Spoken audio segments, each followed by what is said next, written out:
అందరికీ నమస్కారం. Welcome to our channel. Nara Lokesh పరిస్థితి ఎలా తయారైందంటే మీమ్స్‌కి, ట్రోల్స్‌కి, స్టాండప్ కామెడీకి నారా లోకేష్‌ని వాడుకునేంత దయనీయ, దౌర్భాగ్య ఇంకా ఆయన పరిస్థితి కాదండి. రాష్ట్ర పరిస్థితిని దిగజార్చాడు. ఇక్కడ బాధ అనిపించేది అదే. నారా లోకేష్ గురించి ఎవరైనా స్టాండప్ కామెడీ చేసుకుంటే ఎవరు కూడా పెద్ద ఫీల్ అవ్వరు. ఎందుకంటే అతను మంచి స్టఫ్ ఇస్తాడు, మెటీరియల్ ఇస్తాడు కమెడియన్స్‌కి అతని గురించి ట్రోల్ చేయడానికి. అది రోజు జరుగుతూనే ఉంటది.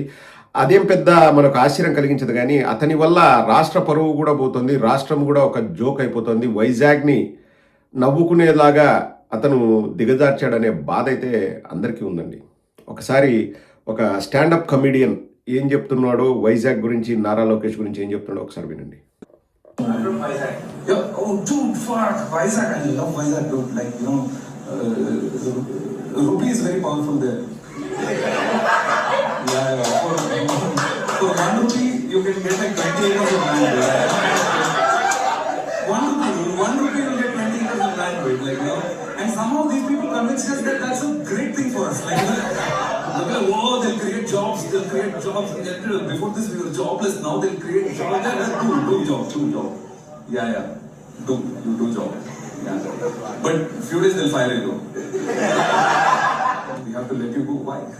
Actually, the data center that you built, that took your job. Like, 1 rupee, dude. 1 rupee, dude. Like, fucking. Yeah. It's amazing, no? If you're like rich enough, then you get things for cheaper somehow. Like, well, I don't know. 1 rupee, me, nothing. My grandfather died, dude. We put 1 rupee on his forehead and sent him. Yeah, data center. ఇక్కడ నవ్వుతూ వెటకారంగా చెప్పిన అంతరార్థం మాత్రం చాలా బాధ కలిగించేదండి. Fortune 500 companies వస్తే రూపాయికే నేను ఇస్తా. ఎవడి సొమ్ము, ఎవడబ్బ సొమ్ము, ఎవడు దానం చేస్తున్నాడండి. అత్త సొమ్ము అల్లుడు దానం అన్నట్లు ప్రజల సొమ్ముని నారా లోకేష్ ఇస్తాడంట. రూపాయికి ఇచ్చేస్తాడంట. ఫార్చ్యూన్ 500 కంపెనీస్ అయితే నేను ఇచ్చేస్తా అంటే ఏదో తన జేబులో నుంచి ఇచ్చినట్టు. ఇప్పుడు హెరిటేజ్ని రూపాయికి ఇమ్మంటే ఎవరికైనా ఇస్తాడండి? పేదవాళ్ళకి హెరిటేజ్ని రూపాయికి ఇమ్మనండి.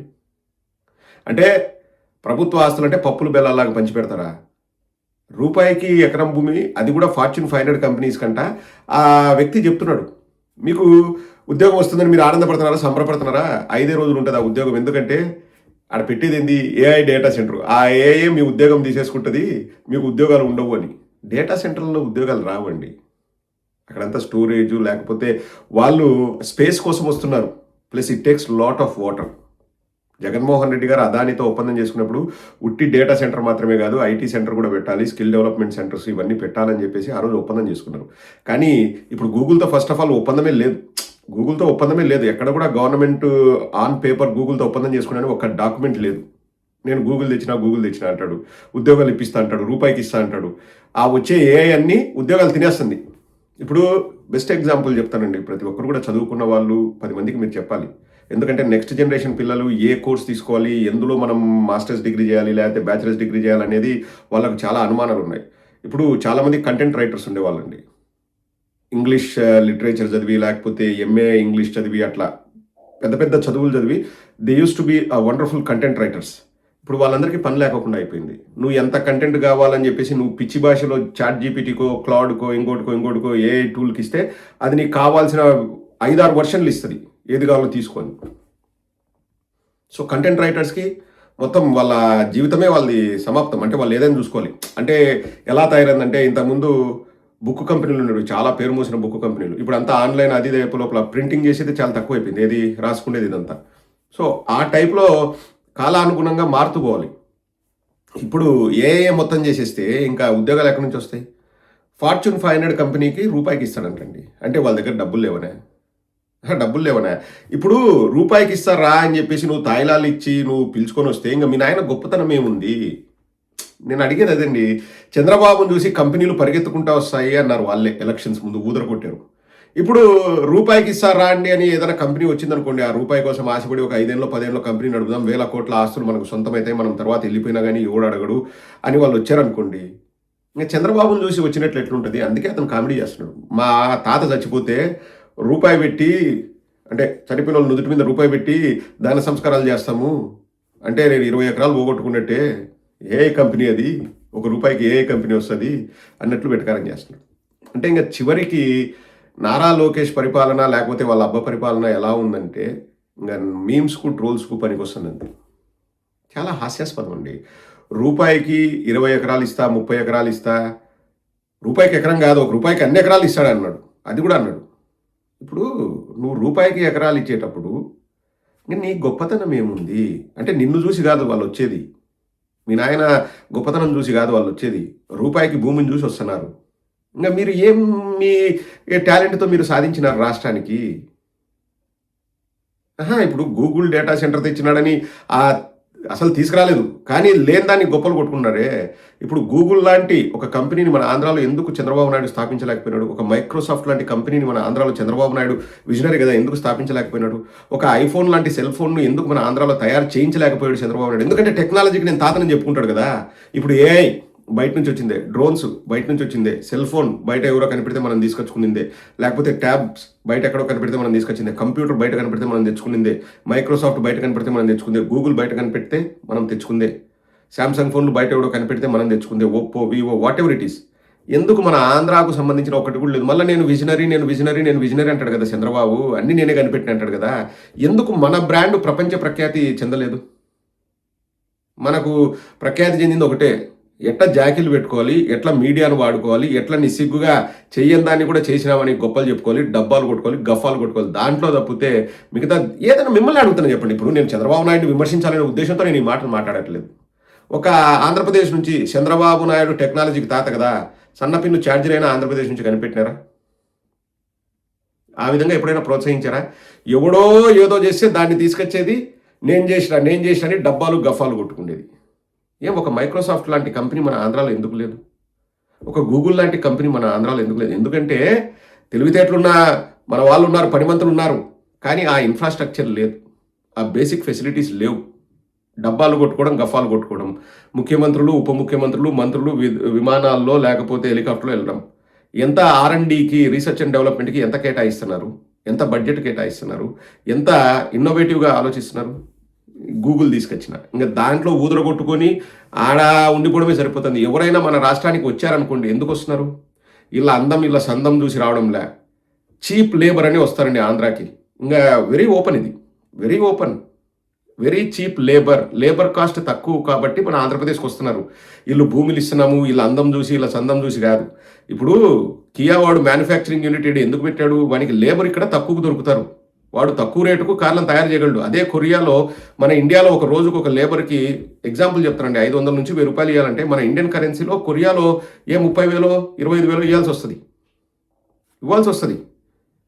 ఇక్కడ యూకేలో చెప్తున్నానండి, మన ఇండియన్ కరెన్సీలో ఎకానమీస్ డిఫరెంట్గా ఉంటాయి. ఎగ్జాంపుల్ చెప్తున్నాను, ఒక గంటకి బేసిక్ పే 25 ఏళ్ళు దాటిన మనిషికి గంటకు ఇక్కడ రేటు ప్రకారం ఎంత ఇస్తారంటే 12.5 పౌండ్లో ఎంతో ఇస్తారు. అంటే ఇండియన్ రేట్ ప్రకారం, అంటే ఇండియన్ కరెన్సీ ప్రకారం 1,500 రూపాయలు గంటకి. 8 గంటలు పనిచేస్తే ఎంత నారా లోకేష్? 12,000 రూపాయలు ఒకరికి ఇవ్వాలి. 12,000తో అదే కంపెనీ ఇండియాలో పెట్టారనుకోండి, ఎంతమంది లేబర్తో పని చేయించుకోవచ్చు?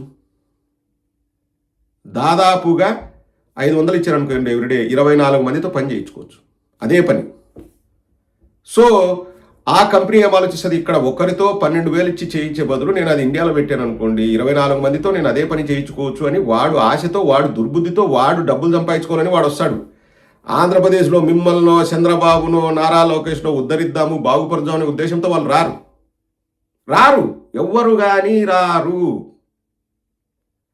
ఖచ్చితంగా 100% బాండ్ పేపర్ మీద రాసి పెట్టుకోండి, ఎవరు కానీ అట్లా రారు. ఇంకా మేము కియా తెచ్చినాము. నువ్వు ఒక కార్ల కంపెనీ నువ్వు కనిపెట్టాయా చంద్రబాబు? నువ్వు కార్ల కంపెనీ కనిపెట్టి, ఆ కార్ల కంపెనీ మొత్తం ఇప్పుడు కియా ఎట్లయితే మనకు వచ్చిందో, ఆ కార్ల కంపెనీ ప్రతి దేశంలో తిరిగిందనుకో, ఆ సెల్ ఫోన్ ప్రతి దేశంలో తిరిగిందనుకో, ఆ కంప్యూటర్ ప్రతి దేశంలో తిరిగిందనుకో, ఆ డ్రోన్స్ ప్రతి దేశంలో తిరిగాయనుకో, అది నీ గొప్పతనం అవుతుంది, నీ కొడుకు గొప్పతనం అవుతుంది. కానీ మందికి పుట్టిన బిడ్డ నా బిడ్డ అని కేసీఆర్ అంటాడు చూడండి చంద్రబాబు, ఆ టైప్ అని. ఇంకా అంతే. ఇప్పుడు ఎవడో టెక్నాలజీ కనిపెడితే నేను కనిపెట్టినా. ఎట్ట నువ్వు కనిపెడతావు? ఎట్ట నీ కొడుకు గొప్పతనము? ఇక్కడ నువ్వు చెప్పు చంద్రబాబు, లేకపోతే నారా లోకేష్ అవుతాను, మీ గొప్పతనం ఏంది?